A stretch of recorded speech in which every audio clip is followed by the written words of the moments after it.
Well, I'm so happy to be back. I'm glad you guys are back. Welcome to OnPoint. If you're joining us online or if you're in here, I'm glad you all are back. If you're here for the first time, welcome.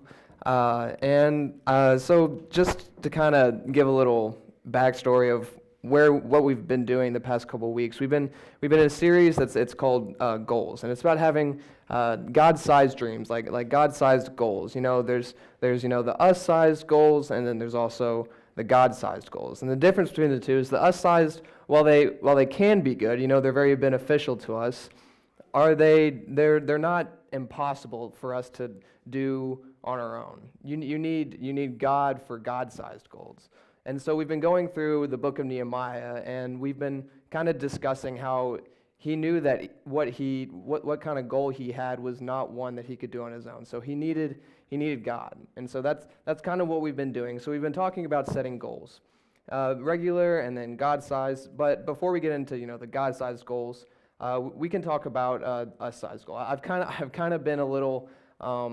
I've kind of dissed us-sized goals a little bit the past couple of weeks, but I do want to just say that us-sized goals they can be beneficial as long as they're beneficial to you and to others. They're good. But a lot of people their us-sized goal is getting physically stronger throughout the year. That's the main goal that people have almost every single year. I went over a little bit of statistics 2 weeks ago of the number of people that join the gym and then leave the gym within just a couple months. And so many people, they set that goal for themselves at the beginning of every single year. And I also talked about how people quit within the first just 5 months, and it really comes down to how difficult a goal can be. It seems very possible at first. It seems very possible to do. You're kind of hyped up. You have high hopes. You're hyping yourself up at the beginning of the year. You're like, okay, I'm going to get up early. I'm going to go to the gym. I'm going to eat healthy. I'm going to turn my whole life around physically. And then within a couple months, you're like, okay, well, it's a chore now, and I have to go. And then you just kind of lose that motivation. But it's true. I mean, goals get difficult. Goals get difficult. And 2 weeks ago, we started talking about how New Year's resolutions can affect people in a good way and also a bad way. But did you know that after 2 weeks, most people have already given up on their New Year's resolutions? They've already given up. And by the end of January, fewer than 25% of people are still committed to their goals. That's at the end of January. And so who knows how much lower that percentage is going to get from 25, because they still got 11 months to go. That's because achieving our goals, it's hard work. It really is. It's hard work. Even when we make detailed plans and have the best intentions, it takes strength, it takes commitment, and it takes perseverance to follow through. And I don't know where your goals are now, but maybe they're spiritual, maybe they're physical, maybe they're mental, maybe they're relational, maybe they're even God-sized. Maybe you've already got your God-sized goal in your mind. And whatever the goals you have right now, I have some good news, and then I also have some bad news. But I'm going to start with the bad news because you always have to start with the bad news. If you get the bad news, you got to have some good news to make yourself feel better. So the bad news is, if you haven't already, you're going to experience opposition, frustration, and a lack of motivation on your way to achieving the goals that you set for yourself. It's inevitable. You're going to face opposition. But the good news is that there's hope when your goals are too much to handle on your own. There's hope. You have hope. You may be afraid that the goal might be a little too much, but there's also hope that you have. It kind of reminds me of, in the book series and also now movie series, The Hunger Games. There's a conversation that the main antagonist of the whole series, President Snow, has with the head game maker, Seneca. And so they're talking, and this is right after Katniss has just been deemed the favorite to win this year's Hunger Games. And she lives in District 12, so she's kind of like the bottom of the barrel district, like only one person's ever won the Hunger Games going into that year. And so everybody they see District 12 as the one who's always going to lose, essentially. But now that Katniss has just been proclaimed the favorite to win, it seems like she's given some hope to the people who may feel like, well, well, we're nothing.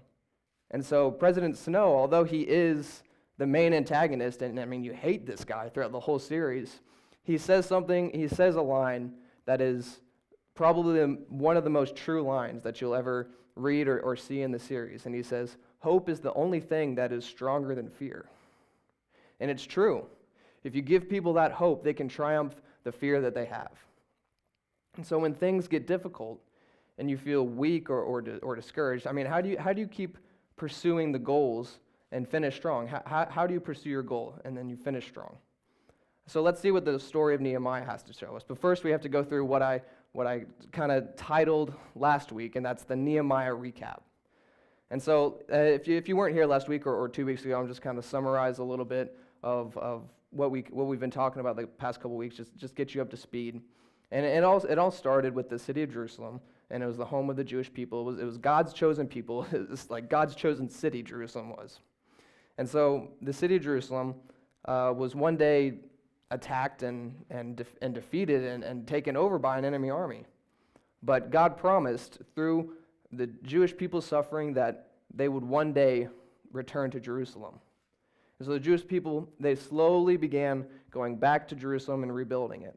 And although they were living in Jerusalem, Nehemiah learned that the walls were falling down. People were living in Jerusalem trying to return, trying to rebuild it, get it back together, but they were still suffering and the walls were falling down. And so Nehemiah saw this practical problem and then the spiritual problem. The practical being with the walls down, I mean, invaders are going to come again. I mean, that was inevitable if the walls stayed down.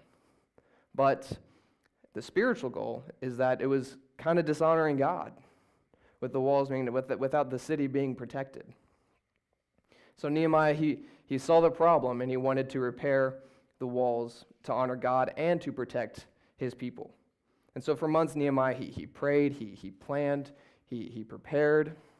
The first thing Nehemiah does in the entire book when he hears the news of the walls being destroyed and in shambles, he weeps and he prays to God because he knows that what he wants to do, it's not possible for him on his own. And so for months after praying and planning, he asked the king if he could repair the walls. He finally got the chance after months and months of praying to talk to the king. And so the king said yes. So Nehemiah recruited a team to help, but not everyone was very excited about that idea. So turn in your Bibles or Bible apps to Nehemiah, and we're going to pick back up in chapter 3, and we're going to go through 3, 4, and a little bit of 5, a little bit of 6. And so that's where we're going to be today. And so as you read through Nehemiah chapter 3, you'll see that once he arrives in Jerusalem, Nehemiah, he gets right to work. He doesn't waste a second. He gets right to work.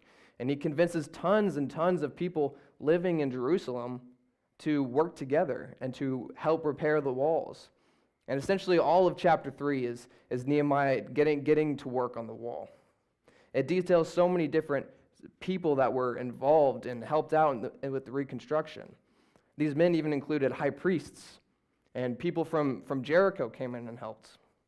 And as you read through the chapter, you may be wondering, you're like, again with the details, why are there so many boring details in the Bible here? But after reading through all those details, the chapter 3 is essentially just a whole bunch of names and telling us what these people did, and their specific tasks that they had. But the incredible thing that I see in these details is that there were so many people involved with helping reconstruct the city. This wasn't a project that Nehemiah could have done on his own. It was impossible for him to do it on his own. This was a team effort. There was a team effort. So turn to chapter 4, and we're going to read a little bit from chapter 4. And so, starting in verse 1, this is Nehemiah speaking. Now when he heard that we were building the wall, he was angry. He's talking about one of the guys that have always been opposing him. He was greatly enraged, and he jeered at the Jews. And he said in the presence of his brothers and the army of Samaria, "What are these feeble Jews doing? Will they restore it for themselves? Will they sacrifice? Will they finish up in a day? Will they revive the stones out of the heaps of the rubbish and burn ones at that?" Tobiah the Ammonite was beside him, and he said, "Yes, what they are building is, if a fox goes up on it, he will break down their stone wall." I mean, talk about some bullies right there. I mean, these guys, I mean, they called them weak. They mocked their quality of work. I mean, saying that if a small fox were to jump on the wall and the wall would fall immediately, that is next level mockery right there. I mean, that is just sheer wickedness. They mocked their plan. They mocked their pain. They mocked their beliefs. They tried to crush their hope. They tried to crush their hope, which again is the only thing stronger than fear. So they're trying to somehow defeat the hope that they have with fear. Even though Nehemiah and his team, they were being obedient to God, they still had to deal with these haters, with these people who just didn't want them to succeed. And so starting back in verse 4 through 6, Nehemiah kind of doesn't respond to them, but he goes to God again. So starting in verse 4, now keep in mind, this is Nehemiah speaking right now. "Hear, O our God, for we are despised. Turn back their taunt on their own heads and give them up to be plundered in a land where they are captives. Do not cover their guilt and let not their sin be blotted out from your sight, for they have provoked you to anger in the presence of the builders. So we built the wall, and all the wall was joined together to half its height, for the people had a mind to work." So people had a mind to work. There's so much that we could talk about here, but there's three things that I notice in these verses here. And the first one is that Nehemiah he didn't get distracted. He didn't get distracted. He didn't fight with these guys. These guys were wanting him to retaliate somehow. They were trying to get under his skin. They were trying to poke at the smallest things and say the nastiest things.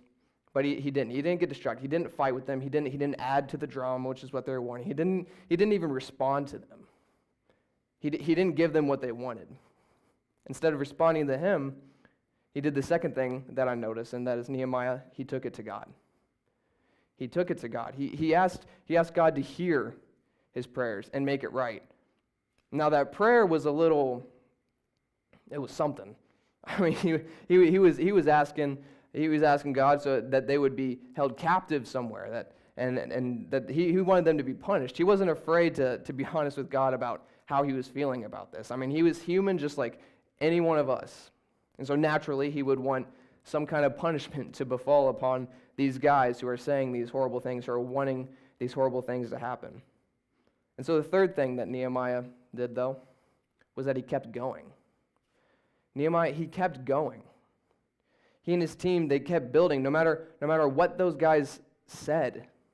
They rebuilt the wall to half its original height already, and everyone poured their hearts out into it. And that's incredible. It's amazing. But even as you read the rest of the chapter, just starting back in verse 7, it shows that they're still angry that the construction has continued. And in verse 8, it says that they plotted against Jerusalem.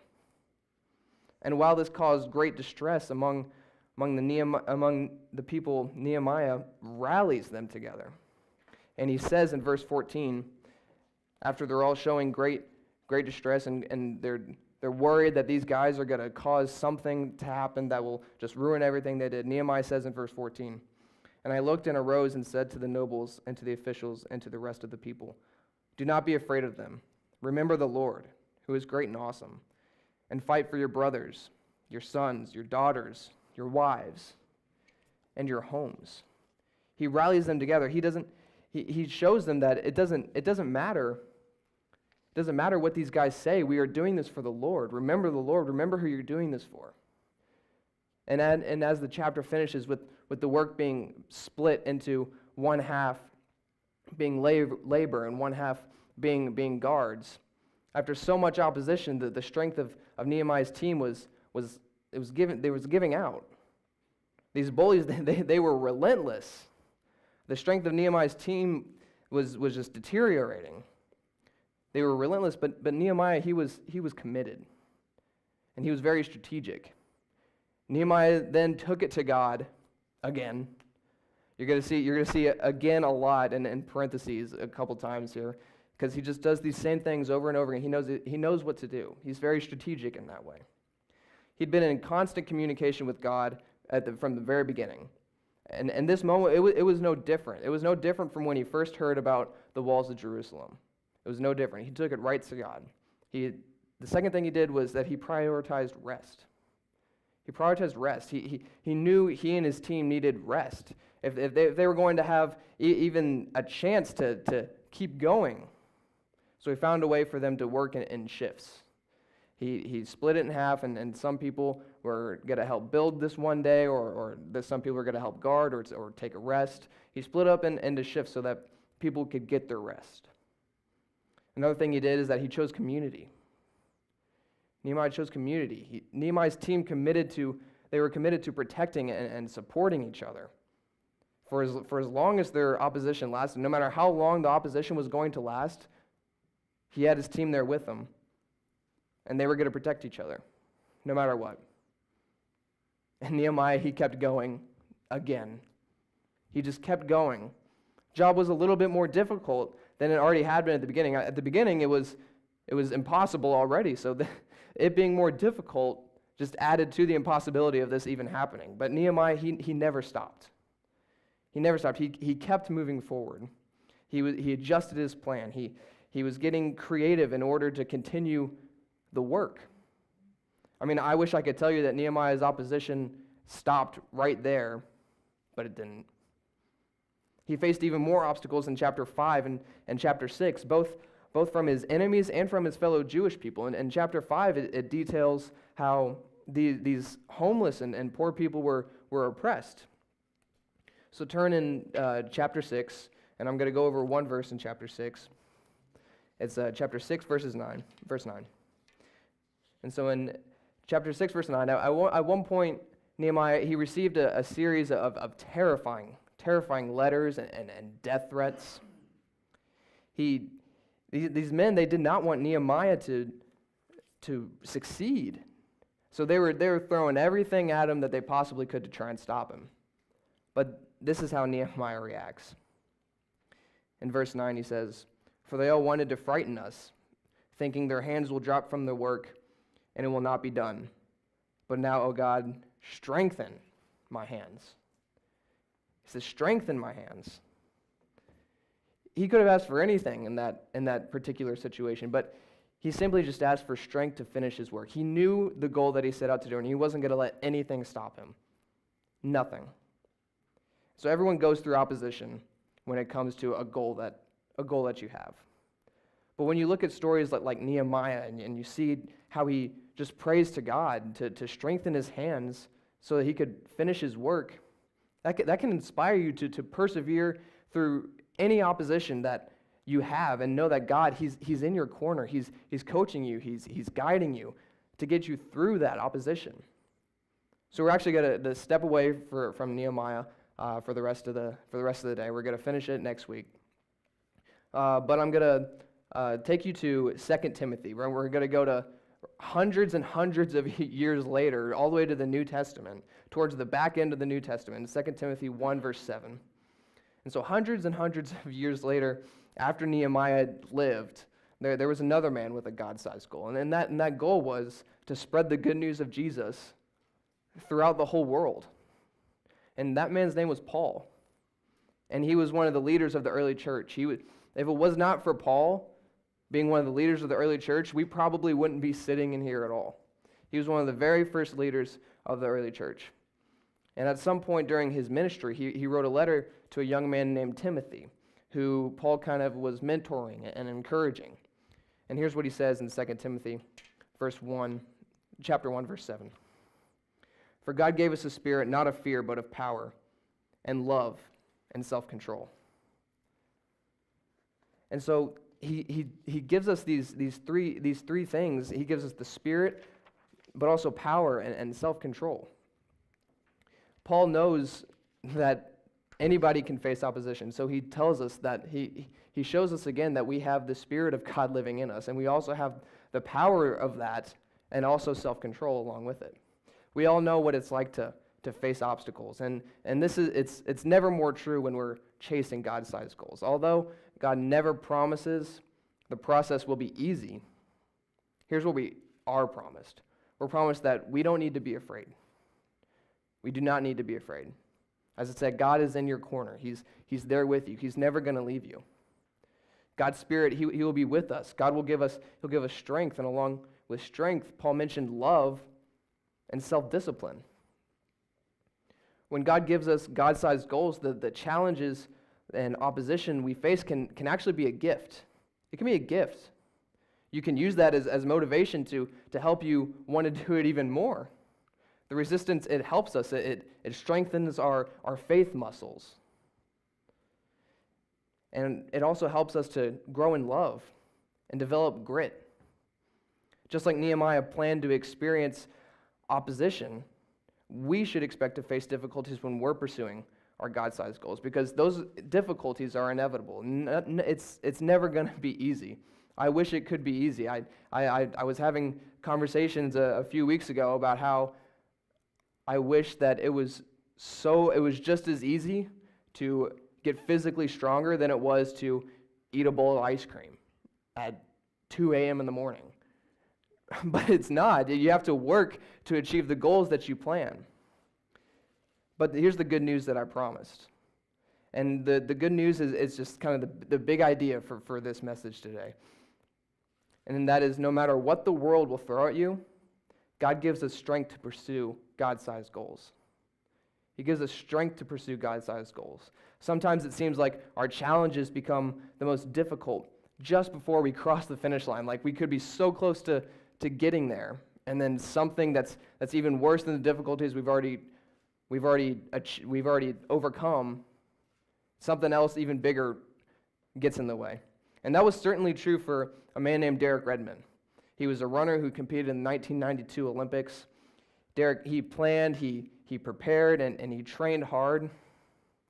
But 250 meters away from the finish line, his hamstring tore. And this is what happens. Watch this video. Tom Hammond and Craig Masbach back at Olympic Stadium in Barcelona, coming up to the men's 400-meter semifinals. Here are the lane assignments. Steve Lewis in lane 3. Top 4 to Wednesday's final. Steve Lewis in lane 3. Roberto Hernandez out quickly in 4. Now down the backstretch. Ismail on the left of the screen is running very, very quickly. And inside of Lewis, Sunday Bada of Nigeria. And Derek Redmond of Great Britain has pulled up with an injury. Redmond is out. Derek Redmond, the British record holder, and an important member of that British 4x400 meter relay team, as he doesn't want anybody to help him. It'll be Lewis to win in 44.50. Look at this. He's going to try to finish his semifinal race.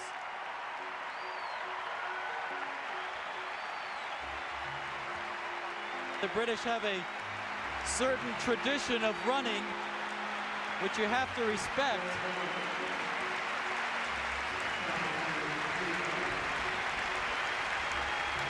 A bizarre finish to this first semifinal in the men's 400 meters. Derek Redmond of Great Britain pulled up with an injury halfway down the backstretch. He's fighting off those trying to help him to finish the race in his lane. And now the pain too much.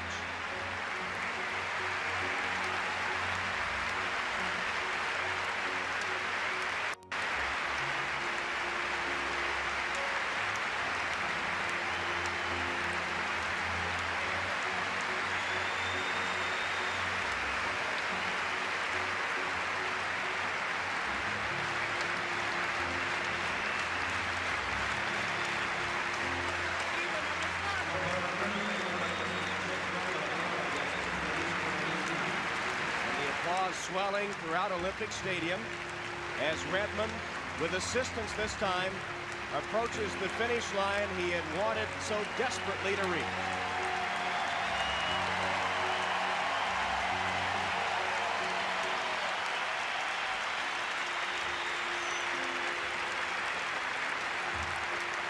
That is the Olympic spirit.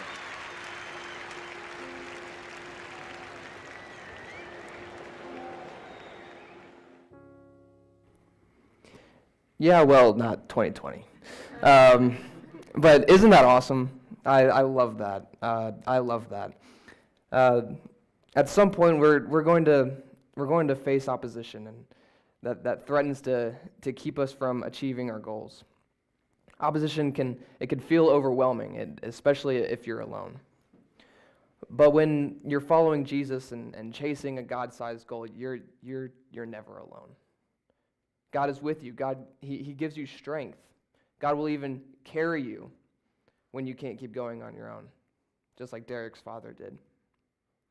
So what's one of your goals? Are you thinking have you been thinking of some goals over these past couple weeks? If you're not sure what you think about God or God-sized goals right now, then that's totally fine. That's okay. I've said it these past couple weeks, and I still say it now. It's totally fine. What I'm going to share with you, it applies to any kind of opposition or discouragement or difficulty that you might face. If you're not sure you found a God-sized goal for yourself yet, then that's okay also. It's totally fine.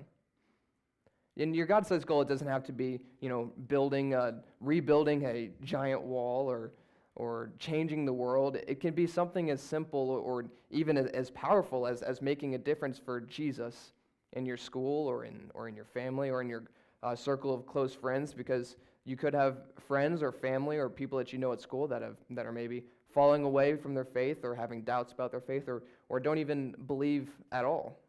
And so that's a God-sized goal you can set for yourself right now. Maybe you can talk to someone at your school, talk to someone in your family that you know that's having struggles.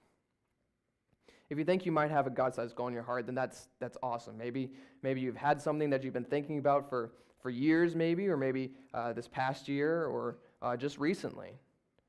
And you want to get it started. Just keep listening, because you're bound to face some opposition to that goal eventually. And a few moments ago, we saw how Nehemiah, how he handled opposition. Now, what if we look at those same tactics that Nehemiah used and applied them to our own goals that we have? If you have one of your goals in mind, then just kind of think about it as I list off these 5 things. Is there something you want to do, become, or change, or but you're facing opposition? You can listen to these 5 things that we need strength to pursue God-sized goals. And the first one is that you take it to God. You take it to God. Just like Nehemiah has done from the very beginning, is that he took it to God. He prayed immediately. He prayed to God when he was facing opposition. He was in constant communication with God, but it was especially true when he was facing opposition. When you're struggling with the goals that God has called you to pursue, what would it look like for you to talk to God more regularly? What would you ask for? What would you say? And so the second thing is to choose community. Choose community. God gives us strength through the Holy Spirit, but God also gives us strength in the community that we have. We weren't designed to pursue God-sized goals alone. We weren't. We need each other. So when you're facing opposition and losing strength, what would it look like for you to lean on your community? Are you surrounded by people that you trust? If not, maybe building that community is your first step to achieving your God-sized goal. It may seem like a first step that's very far away from that goal, but it's a start. And the third thing is to rest. Just to rest. Nehemiah, he asked God for strength to keep going, but he knew that he and his community needed to rest. We weren't designed to hustle forever. There's an end to endurance. There is such a thing as fatigue. But what would it look like for you to take rest and to make it a priority? When you're feeling overwhelmed, weak, or tired, what helps you feel rested or renewed so that you can keep going? Maybe it's just something as simple as sleep. Maybe it's something as simple as sleep. Maybe it's just time with friends, just chilling and talking. Or maybe it's just time by yourself, just in your thoughts, just thinking about what maybe can you do to make a difference. Or maybe it's time away from the internet or your devices that you're on for hours and hours and hours every single day. Maybe it's taking a break from those.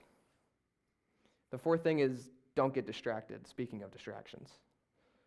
Don't get distracted. When you're following God, not everyone will like it or support your God-sized goals.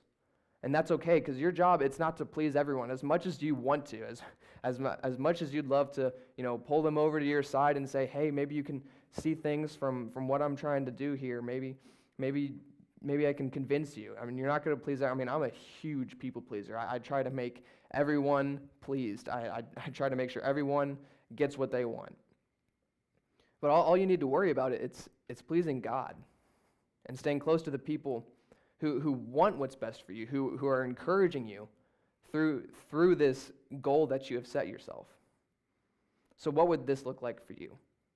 Whose voices do you need to learn to ignore that are constantly telling you, you're like, that seems too impossible. So whose voices do you need to learn to ignore? And then the last one is just to keep going. Just like Nehemiah, no matter what was in his way, he kept going. No matter what those guys kept doing, he kept going. And so whenever you feel like you're just so overwhelmed, then just take a deep breath in and then slowly out.